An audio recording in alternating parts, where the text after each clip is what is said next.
જે આપણું આધાર વચન છે 20મી કલમ આ પ્રમાણે કહે છે, 2 કોરિન્થી 5મો અધ્યાય, એ માટે અમે ખ્રિસ્તના એલચી છીએ, જાણે કે દેવ અમારી મારફતે વિનંતી કરતા હોય તેમ અમે ખ્રિસ્ત તરફથી તમારી આજીજી કરીએ છીએ કે ઈશ્વરની સાથે સમાધાન કરો. આજે કરંથીની મંડળીને પાઉલ પત્ર લખી રહ્યા છે અને કરંથીની મંડળીને કહી રહ્યા છે કે ઈશ્વરની સાથે સમાધાન કરો. પહેલો જ અધ્યાય તમે કાઢો, એની પહેલી જ કલમ જુઓ. પહેલો જ અધ્યાય, પહેલી જ કલમ.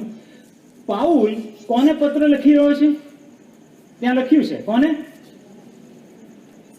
કરંથમાંની ઈશ્વરની મંડળી, રાઈટ? કરંથમાંની એટલે કરંથી જે શહેર હતું એમાં કરંથી શહેરને પત્ર નથી લખતા. ઓકે, સ્પષ્ટ થઈ જઈએ આપણે. કરંથી શહેરને આ પત્ર લખવામાં નથી આવ્યો, પણ કરંથી શહેરમાં જે ઈશ્વરની મંડળી છે એને પાઉલે આ પત્ર લખ્યો. કરંથી શહેરમાં મંડળી અસ્તિત્વમાં કઈ રીતે આવી? પ્રેરિતોના કૃત્યો 18મો અધ્યાય એની 8મી કલમ જુઓ. પ્રેરિતોના કૃત્યો 18મો અધ્યાય એની 8મી કલમ. સભાસ્થાનના આગેવાન ક્રિસ્પુસે પોતાના આખા ઘરના માણસો સુદ્ધા પ્રભુ પર વિશ્વાસ કર્યો. અને પછી ત્યાં લખવામાં આવ્યું છે, આપણે જે પ્રશ્ન છે કે કરંથીની મંડળીની શરૂઆત કેવી રીતે થઈ? ઘણા કરંથીઓએ પણ વાત સાંભળીને વિશ્વાસ કર્યો અને બાપ્તિસ્મા પામ્યા. કરંથી શહેરમાં પાઉલ એમની બીજી જે મિશનરી મુસાફરી છે ને, સેવા કાર્યની જે બીજી મુસાફરી છે, ત્યારે કરંથી શહેરમાં જાય છે. અને જ્યારે પ્રભુનું વચન આપે છે, સુવાર્ત આપે છે, ત્યારે કરંથી શહેરમાંથી ઘણા લોકોએ આ પ્રભુ ઈસુની વાત જે સુવાર્તા પાઉલ કહી રહ્યા હતા એની પર વિશ્વાસ કર્યો. અને વિશ્વાસ કરવાથી એ લોકોએ બાપ્તિસ્મા લીધું અને એ રીતે કરંથી શહેરમાં શરૂઆત થઈ. ભલાઓ બહુ ધ્યાનથી સમજવાનો પ્રયત્ન કરીએ કે કરંથીની મંડળીમાં લોકો કોણ હતા? વિશ્વાસ જેમણે કર્યો હતો અને જેઓએ બાપ્તિસ્મા લીધું હતું, એ લોકો કરંથીની મંડળીમાં હતા. અને એ જ મંડળીને પાઉલ પત્ર લખી રહ્યા છે કે એ ઈશ્વરની મંડળી જે કરંથી શહેરમાં છે એમને હું લખી રહ્યો છું. કોને લખી રહ્યા છે? જે લોકોએ વિશ્વાસ કર્યો છે. બીજા અર્થમાં કહીએ તો તારણનો અનુભવ જેમણે કર્યો છે, વિશ્વાસ કર્યો છે, પાપની માફી જેમને મળી છે અને એમણે બાપ્તિસ્મા લીધું છે પ્રભુ ઈસુના નામે. એ લોકોને પાઉલ શું કહી રહ્યા છે? કે ઈશ્વરની સાથે તમે સમાધાન કરો. આ બંને વિરોધાભાસ નહીં લાગતું તમને? બંને એકબીજાની વિરુદ્ધની બાબત નથી લાગતી? કરંથીની મંડળી એ કોની છે? ઈશ્વરની છે. એમાં કયા લોકો છે? વિશ્વાસ કરેલા અને બાપ્તિસ્મા પામેલા લોકો, તારણ પામેલા લોકો. પણ પાઉલ અહીંયા શું કહે છે? તમે ઈશ્વરની સાથે સમાધાન કરો. એવું લાગે છે કે પાઉલની યાદ શક્તિ ચાલી ગઈ છે, ઓછી થઈ ગઈ છે. હવે પાઉલનું મગજ નહીં ચાલતું. એમને યાદ નથી કે તમારા શબ્દો દ્વારા, તમારા જ સુવાર્તા દ્વારા એ લોકોએ વિશ્વાસ કરેલો, બાપ્તિસ્મા લીધેલું, તમારા દ્વારા એ લોકોએ ઈશ્વર સાથે સમાધાન કરેલું. એ સમયે 1.5 વર્ષ તમે કરંથી શહેરમાં રહ્યા, એમને શિક્ષણ આપ્યું અને એ લોકોએ ઈશ્વર સાથે સમાધાન કરેલું. અને આજે જ્યારે પત્ર તમે લખી રહ્યા છો, પાઉલ ત્યારે તમે કહો છો કે ઈશ્વરની સાથે સમાધાન કરો. તમે ભૂલી ગયા? યાદ શક્તિ નથી તમારી? ના મારા, પાઉલની યાદ શક્તિ બરોબર છે, એવી ને એવી જ છે. તો પછી એવું કેમ કરી રહ્યા છે કે જે તારણ પામેલા છે, સમાધાન ઈશ્વર જોડે થયેલું છે, એ મંડળીને એ કહે છે કે તમે ઈશ્વરની સાથે સમાધાન કરો? એટલા માટે લખવાની જરૂર પડી કેમ કે જેમ સમય ગયો ને વાલાઓ, એમ બીજા કેટલાક લોકો આ મંડળીમાં ઉમેરાયા કે જેમાંના ઘણા બધા લાગણીવશ થઈને આયા હશે, ટોળું જોઈને આયા હશે, સામાજિક દરજ્જો મેળવવા કે ભાઈ આ લોકોનું એ છે તો આપણે જોડાઈ જઈએ. અમારા ફળિયામાંથી, અમારી કોલોનીમાંથી ઘણા બધા આ પંથમાં જોડાઈ ગયા છે, આ વિશ્વાસમાં જોડાઈ ગયા છે, અને અમે 2 કુટુંબ જ બાકી છે જોડાઈ જઈએ. સામાજિક રીતે વધારે દરજ્જો મળે જો આ મંડળીમાં જોડાઈ જઈએ તો. અથવા તો જે વિશ્વાસી કુટુંબ હતા એમના બાળકો થયા તો એમણે તો વિશ્વાસ નતો કર્યો, ખાલી મા બાપે વિશ્વાસ કર્યો હશે, વગેરે વગેરે. એટલે ઘણા લોકો એવા એ મંડળીમાં એ સમય હશે કે જેમણે સમાધાન ઈશ્વર સાથે એમનું નતું થયું. અને એ જ બાબત આપણી મંડળી માટે સાચી છે કે નહીં? અને એમાં દુઃખી થવાની જરૂર નથી.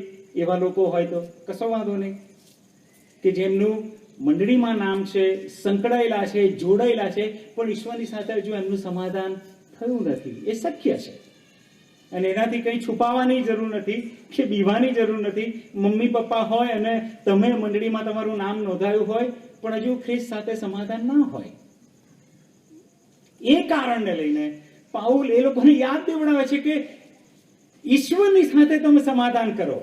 જે લોકોએ કરી દીધું તો વિશ્વાસ કર્યો, બાપ્તિસ્મા પામ્યું, એ તો છે જ, પણ એવા કેટલાક લોકો છે એટલે તો આત્મિક જાગૃતિની મીટિંગ કરવી પડે અને કહેવું પડે કે ના, એ બધી બાબતોથી મંડળીમાં આવ્યા છો પણ ખરેખર ઈશ્વરની સાથે સમાધાન થયું છે કે નહીં. અને એટલે આ જે પાઉલ કહે છે ને કે ઈશ્વરની સાથે સમાધાન કરો, એની આગળની જે બાબતો છે ને એમાં 3 બાબતો જોવા માંગે છે કે જેના આધારે પછી પાઉલ કહે છે કે ઈશ્વરની સાથે સમાધાન કરો. 3 બાબતો જોવા માંગીએ છીએ. 2 પ્રકારની સૃષ્ટિ જોઈશું, 2 પ્રકારના ઘર જોઈશું, અને પછી જે ત્રીજી બાબત છે એમાં 2 પ્રકારના જે ચાલવાનું કહીએ છીએ આપણે એ જોઈશું. રાઈટ? એટલે 2 પ્રકારની સૃષ્ટિ, 2 પ્રકારના ઘર અને 2 પ્રકારનું ચાલવાનું. પહેલી જ બાબત જોઈએ, 2 પ્રકારની સૃષ્ટિની વાત પાઉલ કરે છે. 4થો અધ્યાય એની 18મી કલમ જુઓ. ત્યાં 2 પ્રકારની સૃષ્ટિની વાત પાઉલ કરે છે. કેમ કે વસ્તુઓ દ્રશ્ય છે તેમના પર નજર ન રાખતા જે અદ્રશ્ય છે તેમના પર અમે લક્ષ્ય રાખીએ છીએ. કેમ કે જે દ્રશ્ય છે તે ક્ષણિક છે, પણ જે અદ્રશ્ય છે તે સદાકાલિક છે. 2 સૃષ્ટિની પાઉલ અહીંયા કરન્થીની મંડળીને વાત કરે છે કે 2 પ્રકારની સૃષ્ટિ છે. એક પ્રકારની સૃષ્ટિ કેવી છે કે જે દ્રશ્ય છે, જેને તમે જોઈ શકો છો. ઈશ્વરે જે આંખો આપી છે એનાથી તમે જોઈ શકો છો. અને ભલાઓ પ્રભુનો પુષ્કળ આભાર કે આ સૃષ્ટિ કેટલી સુંદર પ્રભુએ બનાવી છે કે તમે એનું જોઈ શકીએ છે. રાઈટ? એટલે તો વેકેશન આવે અને આપણે શું વિચારીએ છીએ?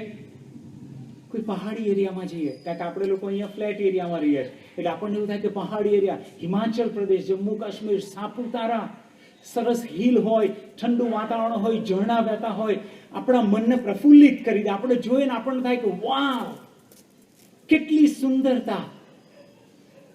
મને યાદ છે કે જ્યારે હું મસૂરીમાં એક સેવકના ઘરે ગયો હતો, અને બહુ જ સુંદર જગ્યા, પહાડી આખો એરિયા, અને એમનું જે ઘર હતું એ પહાડથી બહાર લટકેલું અને નીચે ઊંડી ખાય. એટલું સુંદર વાતાવરણ લાગે ને. તમે એમની ગેલેરીમાં ઉભા રહો ને તો નીચે તો ઊંડી ખાય, સખત ઊંડી ખાય, નીચે દેખાય ને એટલા પહાડ પર એમનું ઘર, અને નીચે ઊંડી ખાય. તમે ત્યાં ઉભા રહો ને તમને લાગે કે તમે હવામાં છો. બહુ જ સુંદર. અને ઈશ્વરની આરાધના કરો, પ્રભુ કેટલું સુંદર તમે બનાવ્યું છે કે હું જોઈ શકું છું.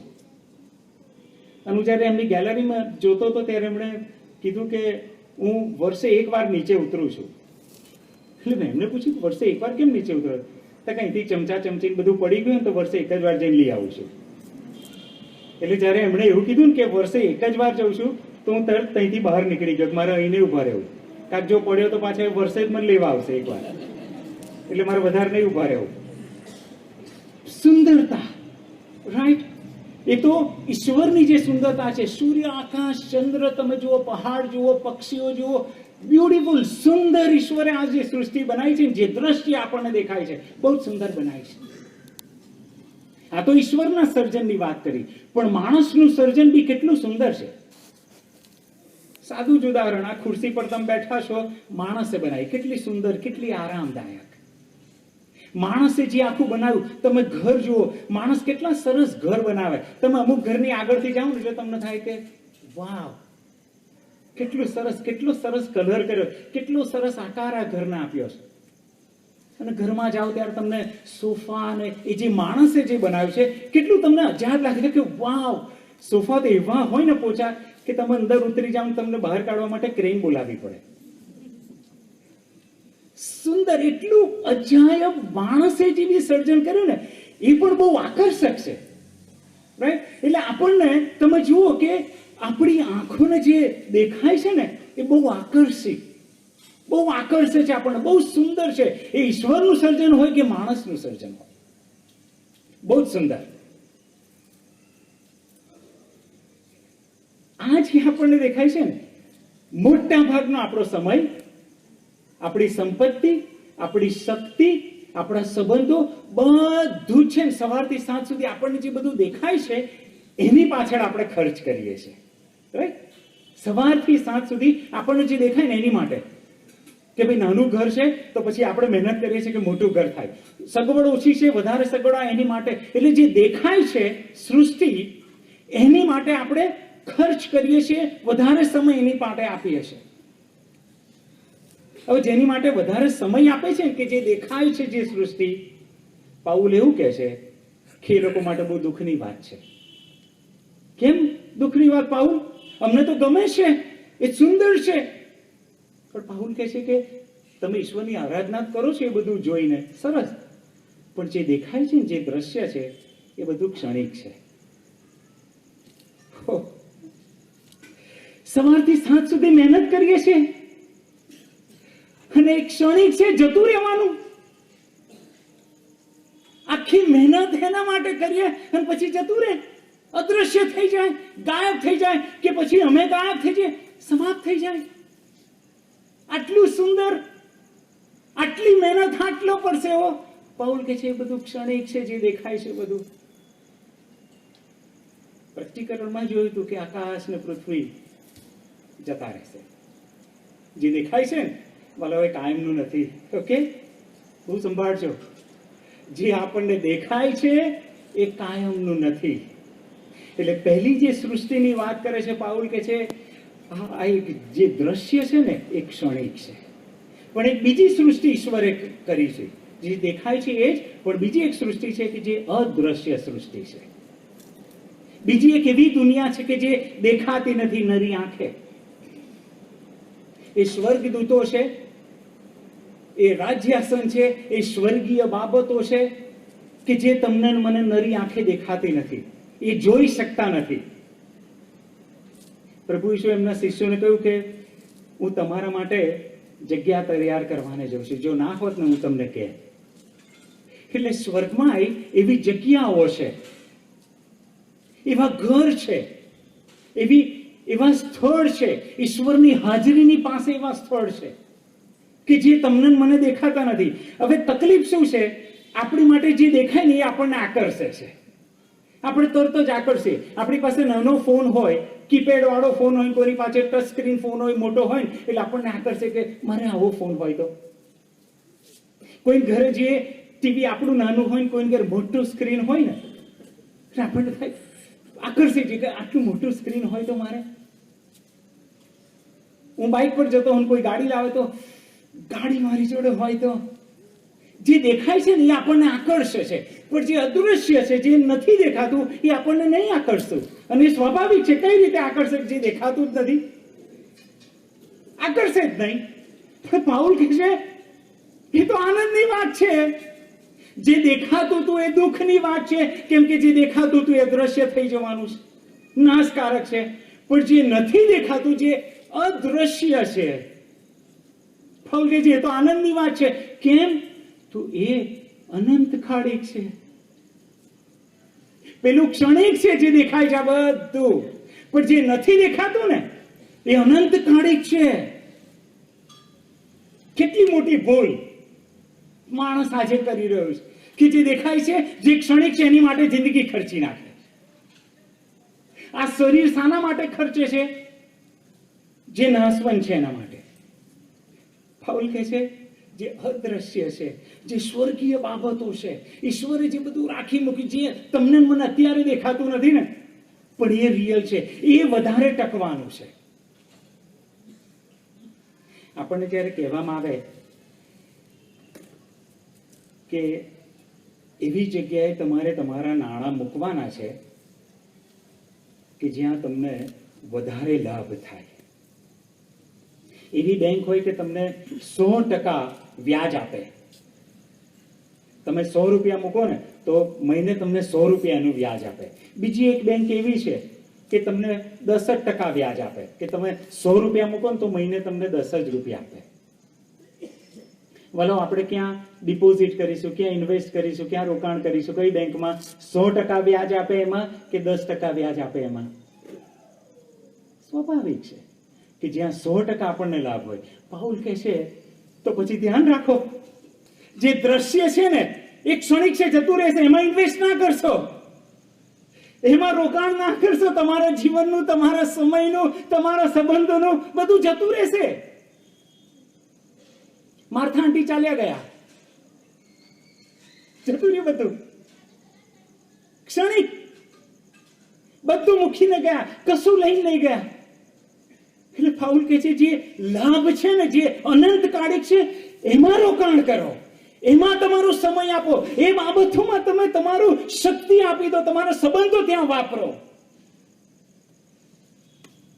પહેલા પ્રકારની જે સૃષ્ટિ છે, જે બે પ્રકારની સૃષ્ટિની પાઉલ વાત કરે છે, કે એક જે દેખાય છે પણ ક્ષણિક છે, બીજી જે નથી દેખાતી એ અનંતકાળિક છે. આપણે મોટા ભાગનું આપણું જે રોકાણ છે, જીવનનું રોકાણ બગાવો, જે બહુ મૂલ્યવાન છે. ખ્યાલ આવ્યો તમને? એક જ જીવન છે, બાઇબલ કહે છે, બીજું નહીં મળવાનું, બીજો કોઈ અવતાર કે એવું કશું છે નહીં. બાઇબલ કહે છે એક જ જીવન છે અને પછી હિસાબ આપવાનો છે. તો આ એક જ જીવન અત્યારે ક્યાં આપણે રોકાણ કરી રહ્યા છે, કઈ નાખી રહ્યા છે આપણે? પ્રભુ ઈસુ એમના શિષ્યોને સમજાવ્યું કે સાવધાન રહેજો, કીડા અને કાઠ નાશ કરે ને એવી જગ્યાએ રોકાણ ના કરતા, એ નાશકારક છે. પણ એવી જગ્યાએ રોકાણ કરજો કે જ્યાં કીડા કાઠ નાશ નહીં કરી શકતા. ભલાઓ આપણે જે બધા ઈશ્વરના માનનારા છીએ ને, કરન્થીની મંડળી જે રીતે હતી, પણ પાઉલે કહેવું પડ્યું કે સમાધાન કરો, નહીં થયું. ભલે તમે આવી ગયા મંડળીમાં, પણ ઈશ્વર સાથે જે સમાધાન થવું છે એ નહીં થયું. ઇન્વેસ્ટમેન્ટ જો જે દ્રશ્ય છે ને એ જ બાબતમાં ચાલી રહ્યું, રોકાણ ત્યાં જ ચાલી રહ્યું કે જે સરવાળે કશું મળવાનું નથી. પાછા આવો, પાછા આવો, આકર્ષાઈ ના જશો. સ્વર્ગીય જે બાબતો છે ને એમાં આકર્ષણ આપણને થવું જોઈએ.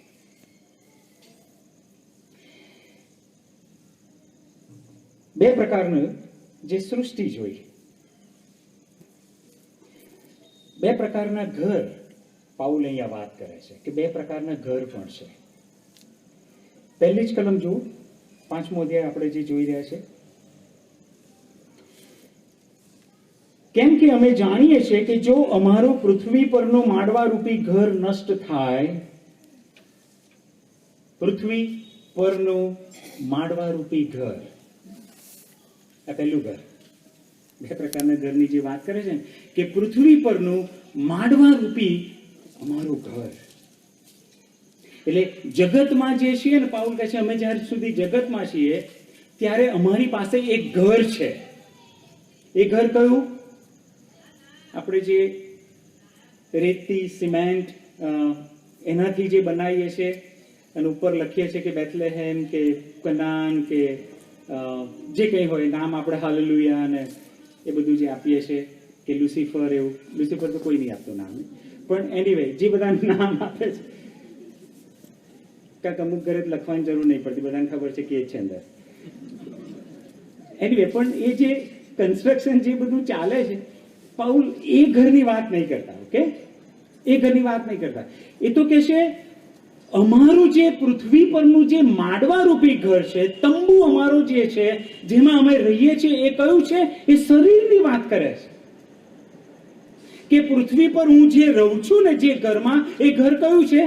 આ શરીર, આ ચામડું, આ હાડકું, આ લોહી, આ જે માંસ છે, એમાં હું રહું છું. એ મારા માટે ઘર છે. બરાબર સમજો છો તમે? એનો અર્થ એ કે આ જે તમને દેખાય છે ને એ હિરેન નથી. હિરેન તો એમાં વસે છે, એમાં રહે છે. આ હિરેન નહીં કે જે તમે એના આ ચહેરાથી ઓળખો, આ હિરેન જાય ના, એમાં તો હિરેન રહે છે.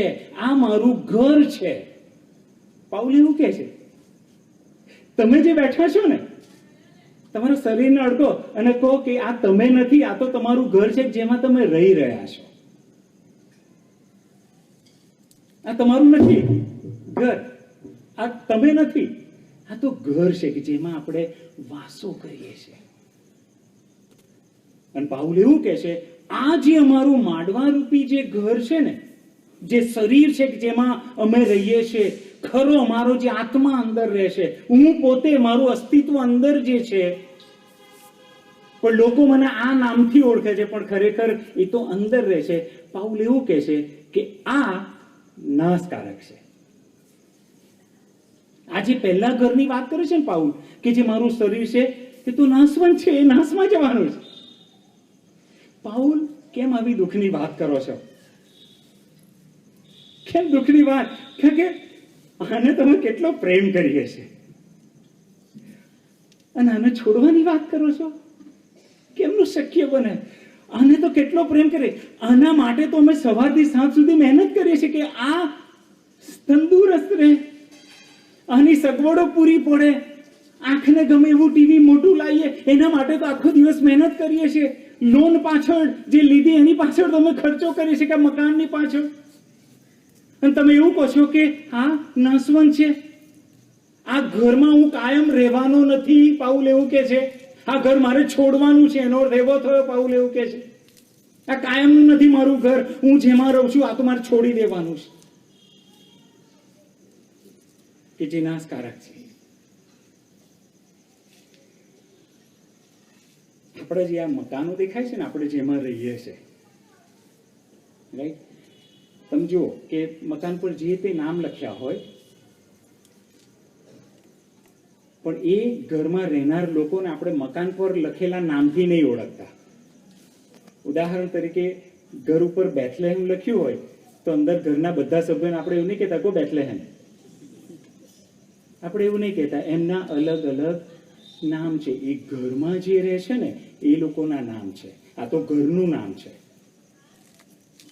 તમે હું તો શરીરથી જે ઓળખીએ છીએ ખાલી એ છે, પણ અંદર જે રહે છે ને એને ઈશ્વર એક અલગ નામથી ઓળખે છે.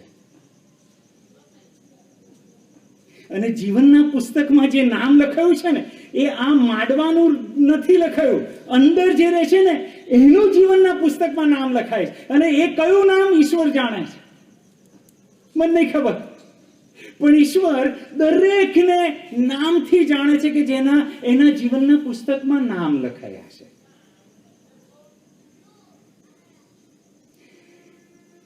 એટલે પહેલા જે ઘરની પાઉલ વાત કરે છે કે આ જે માડવા રૂપી છે ને એને છોડવાનું જ તમારે મારે એકવાર. એક સમય આવશે. એટલે બનાવો, તમે જેવો બીમાર છો ને, અથવા તો તમારા સગાવાલા કોઈ બીમાર છે, કેન્સરની બીમારી છે, કે HIV છે, કે એવી મરણતોલ બીમારીઓ છે, હેરાન ના થતા, ચિંતા ના કરતા. કેમ કે એ જે તંબુ છે ને, જે માંડવો છે ને એ પડી જશે, પણ તમે નહીં પડી જાઓ. કારણ કે આ તો ઘર છે જેમાં આપણે રહીએ છીએ. એટલે આ તો ખાલી જ કરવાના છો તમે. ખ્યાલ આવ્યો તમને? તમારો નાશ નથી થવાનો, તમે તો એ ખાલી કરી દેવાના છો. જેમ કે ઘર આપણે ખાલી કરીને બીજે રહેવા જઈએ એવું તમે ખાલી કરશો. એટલે ચિંતા કરવાની જરૂર નથી જો મરણ આવે તો. મરણ માટે તૈયારી રાખવી જોઈએ કે ઘર ખાલી કરવાનું છે. કેમ? આ મારું છે જ નહીં, આ કાયમનું છે જ નહીં. મારે મારા મનને કેળવવું પડશે, એને સત્ય સમજાવવું પડશે. શું હિરેન? આ કાયમનું નથી, આ તો ભાડે લીધું છે, આ નાશકારક, તારે આજે નહીં કાલે ખાલી કરવું પડશે. એટલે ઘણા બધાને કોઈને બીમારીનું બહાનું મળે કે આ ઘર ખાલી કરી દે, કોઈને અકસ્માતનું બહાનું મળે, અલગ અલગ નેચરલ ડેથ હોય, પણ કોઈક ને કોઈક બહાના હેઠળ વ્યક્તિઓ આ જે ઘર છે પૃથ્વી પરનું એને છોડી દે છે, એને ખાલી કરી દે છે. બીજા ઘરની જે પાઉલ વાત કરે છે કે બે ઘર, એક તો એ ઘર છે કે જે શરીરનું આ જે ઘર છે, બીજું ઘર પાઉલ એવું કહે છે, પૃથ્વી પરનું માડવારૂપી ઘર નષ્ટ થાય તો આકાશમાં દેવે રચેલું હાથે બાંધેલું નહીં એવું અમારું સનાતન ઘર છે.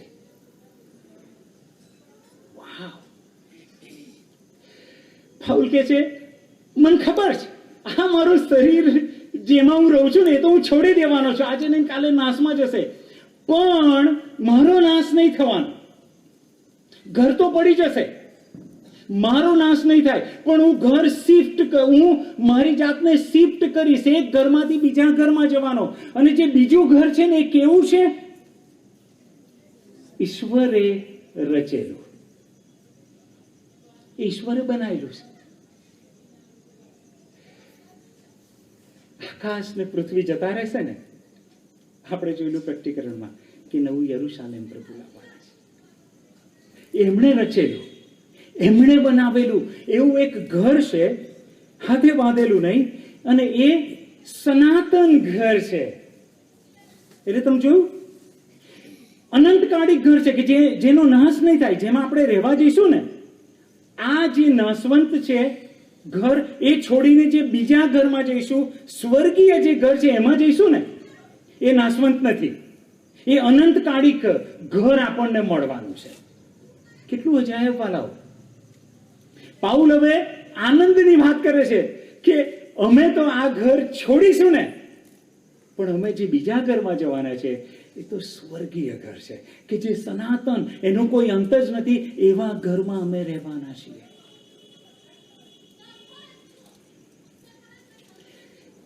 આજે ઘરની પાઉલ વાત કરે છે ને, સ્વર્ગીય ઘર, અનંતકાળી ઘર. 5મી કલમ જુઓ. હવે જેને અમને એને અર્થે તૈયાર કર્યા તે ઈશ્વર છે. એ ઘરને માટે, જે સ્વર્ગીય ઘર છે ને, પાઉલ કહે છે ઈશ્વરે જ અમને એ ઘરને માટે તૈયાર કર્યા. કેટલું અજાયબ! સમજવાનો પ્રયત્ન કરે પાઉલ શું કહે છે. પાઉલ એવું કહે છે, આ જે સ્વર્ગીય ઘર છે ને, એના માલિક કોણ છે? બાંધનાર એ સ્વર્ગીય ઘર ઈશ્વર. એ ઘર પાછળ ખર્ચ કોણે કર્યો? ઈશ્વરે. આપણા માટે જે સ્વર્ગીય ઘર છે એ ઈશ્વરે બનાવ્યું, ઈશ્વર એમના માલિક છે, ઈશ્વરે બધો ખર્ચ ભોગવ્યો. અને ખર્ચ શું હતો એમના માટે? એમના દીકરા પ્રભુ ઈસુ. એમના ખર્ચે, એમના જીવને, એમના બલિદાને આપણા માટે સ્વર્ગીય સ્થાનમાં ઘર બનાયા, જે અનંતકાળિક છે. ઈશ્વરે પોતે તૈયાર કર્યું આ, અને આપણને એના માટે તૈયાર કર્યા. એટલે શું વાલાવો, કે ત્યાં પહોંચવા માટેનો માર્ગ તમને મને બતાવ્યો. કે જો મેં ઘર બાંધ્યું છે, તમે અત્યારે જે ઘરમાં રહો છો ને, હિરેન કાયમ નહીં રહેતું, તારે તો એ ઘરમાં આવવાનું છે, અને ઈસુ એ માર્ગ છે ત્યાં જવાનો. ઈશ્વરે ઘર તૈયાર કર્યું, ઈશ્વરે ત્યાં પહોંચવાનો માર્ગ તૈયાર કર્યો, બધો ખર્ચ ઈશ્વરે કર્યો. કે જે સનાતન સ્વર્ગીય છે એ મારું છે. અને ઈશ્વર કહે છે કે આ જે તું છોડી દઈશ ને એ નાશવંત છે, પણ તું જ્યારે ત્યાં આવીશ ને એ સનાતન છે, અનંતકાળિક છે. તને એ ઘરમાંથી પછી કોઈ કાઢી નહીં મૂકે. ઈશ્વરે એનો ખર્ચ કર્યો.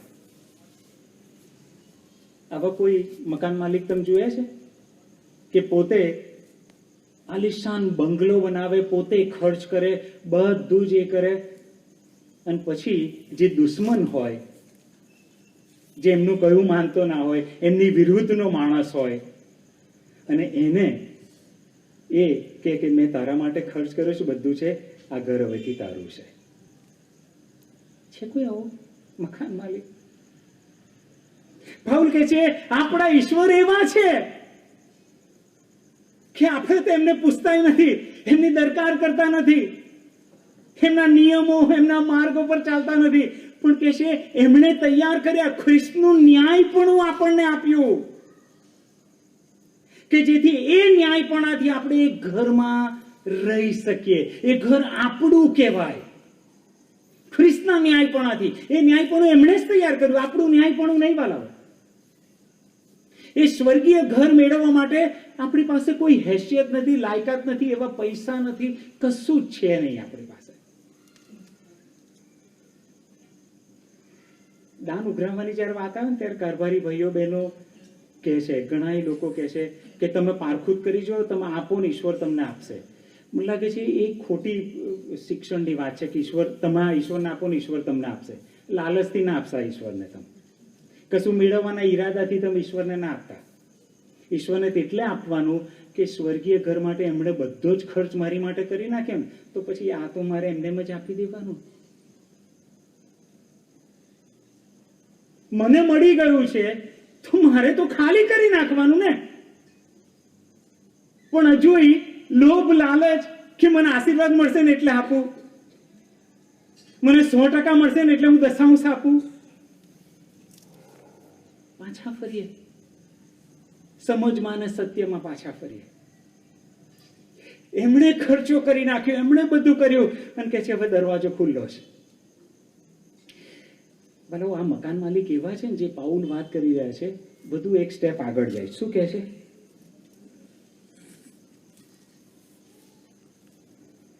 પાંચમી કલમ. એને અર્થે ઈશ્વરે આપણને તૈયાર કર્યા અને તેમણે અમને આત્માનું બાનું પણ આપ્યું છે.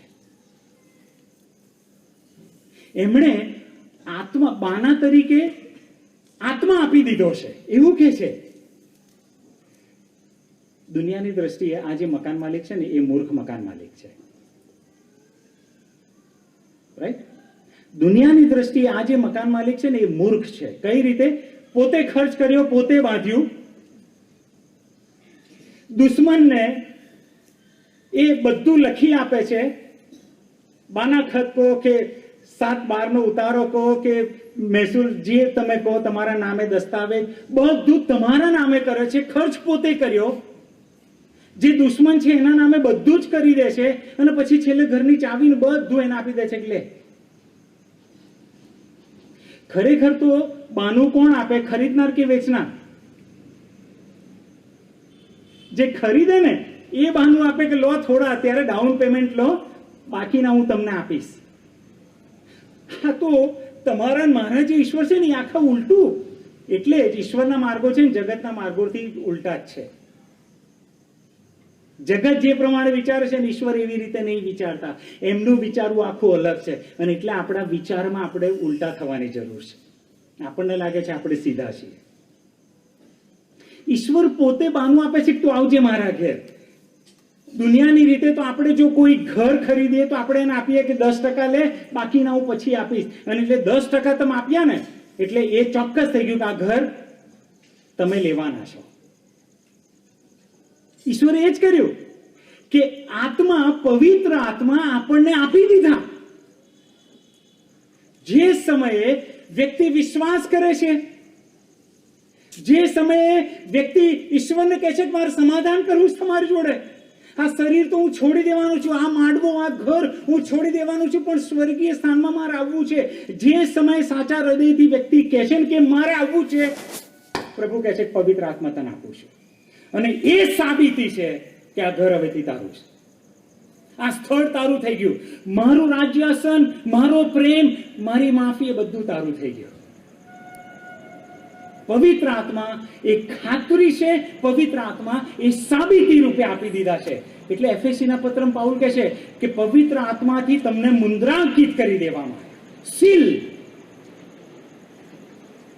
અને દસ્તાવેજ પર સીલ થાય ને, સહી થાય એટલે ફાઇનલ થઈ ગયું, એ ડીલ પૂરું, એ કરાર થઈ ગયો અને એમાં કોઈ ફેરફાર થાય નહીં. પ્રભુ ઈસુ એમના શિષ્યોને કહ્યું તમે જતા ના યરુશાલેમથી, પણ પિતાનું જે વચન છે એની રાહ જોજો અને હું પિતા પાસથી તમને પવિત્ર આત્મા મોકલી આપીશ કે જે સદા તમારી મધ્યે રહેશે, સદા તમારામાં રહેશે. ભલો પવિત્ર આત્મા આપણામાં જે આયા છે ને એ ખાતરી છે કે સ્વર્ગીય ઘર મારું છે. પવિત્ર આત્મા અંદર સાક્ષી આપે છે કે આ તો છોડી દેવાનું છે, આ શરીર છોડવાનું છે, પણ જે છે ને સદાકાલિક એવા મારું થઈ ગયું છે. કેમ કે પવિત્ર આત્મા જ્યારે હું જોઉં છું અંદર મારી જોડે વાત કરે છે ત્યારે મને થાય છે કે વાવ, યસ, એ મારું ત્યાં છે.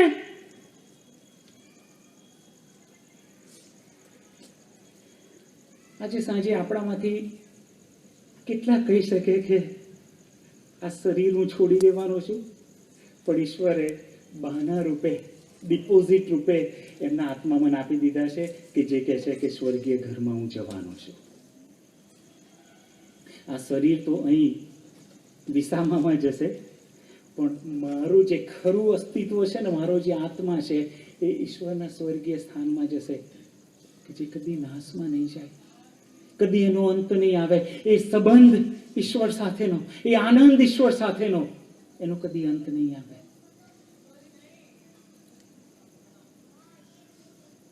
ભલો આટલું સત્ય જાણ્યા છતાંય હજુ આપણને પાઉલ કહે છે આ દેહની વાસનામાં આપણે પડી રહ્યા છે. આ દેહની જે બાબતો છે, શરીરની બાબતો છે, એને પ્રાધાન્ય આપે છે, એના માટે જીવીએ છે.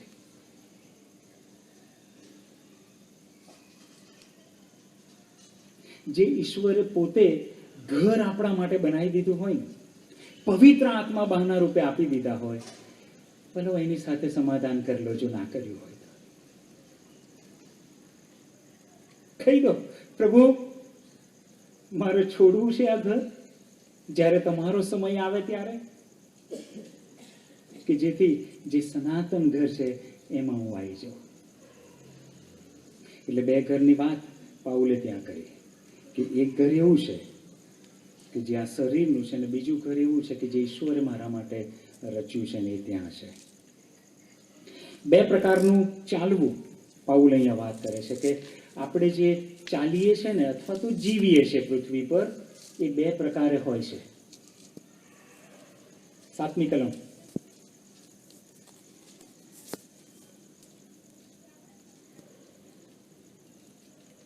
કેમ કે અમે વિશ્વાસથી ચાલીએ છીએ, દ્રષ્ટિથી નહીં. જે દેખાય છે ને, જે દ્રશ્ય છે એ રીતે અમે નહીં ચાલતા. અમારી આંખ અમને જે બતાવે છે ને એ પ્રમાણે અમે નહીં ચાલતા. પાઉલ કહે છે અમે તો વિશ્વાસથી ચાલીએ છીએ. એટલે પહેલું જે ચાલવું છે એ દ્રષ્ટિથી, બીજું ચાલવું છે વિશ્વાસથી. બે પ્રકારનું ચાલવું છે.